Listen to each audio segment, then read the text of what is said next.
A remark in Tokyo rattles Beijing, and suddenly Trump is on the line.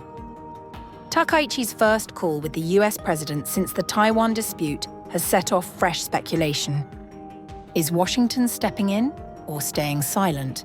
China escalates, Japan pushes back, Taiwan refuses to fold. The triangle just tightened.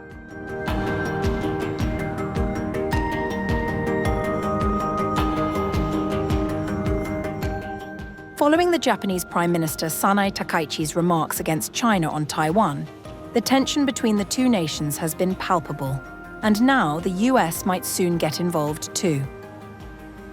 On November 25th, Takaichi and US President Donald Trump discussed China relations in a phone call. Their first conversation since the Japanese premier sparked the major diplomatic bust-up. Takaichi's response to a question in Parliament earlier this month that a hypothetical Chinese attack on Taiwan could trigger a Japanese military response prompted a furious response from Beijing that has included a boycott on travel to Japan.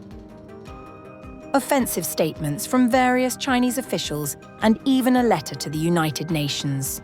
Speaking about the phone call, Takaichi said, President Trump explained about the recent U.S.-China relations, including his talks with the Chinese leader last night. He also asked about the G20 summit that I attended, to which I responded. President Trump told me that we are very close friends and that I could call him at any time. Regarding the content of our talks, as it is related to diplomatic exchanges, I would like to refrain from disclosing details. Although Takaichi did not mention where Trump and her country stood on China's aggressive stance, a top Japanese official made Japan's stand quite clear, that China's claims were unacceptable after China sent a letter to UN Secretary-General Antonio Guterres last week, accusing Japanese Prime Minister Sanae Takaichi of attempting to intervene militarily over Taiwan. In response to China's letter to the UN, Japan's UN ambassador Kazuyuki Yamazaki also sent a letter to Guterres explaining Japan's position. Our stance remains unchanged, to reduce issues and concerns while increasing mutual understanding and cooperation. We will continue to monitor the situation closely and take appropriate action. Japan remains open to various forms of dialogue with China. Meanwhile, South Korean President Lee Jae-myung said that his country needs to calmly watch rising Japan-China tensions.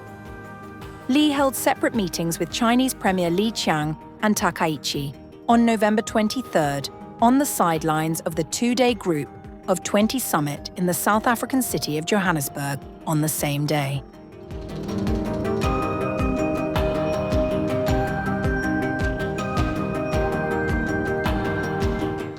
Taiwan, on the other hand, doesn't enjoy the same liberty of being a neutral spectator. Its premier, Cho Jung-tai, said that a return to China is not an option for the island's 23 million people, after Chinese President Xi Jinping reportedly pressed his country's sovereignty claims in a call with Trump. According to Reuters, Xi told Trump on November 24th that Taiwan's return to China at the end of World War II was a key part of Beijing's vision for the world order. However, Taiwan's democratically elected government strongly rejects China's stance.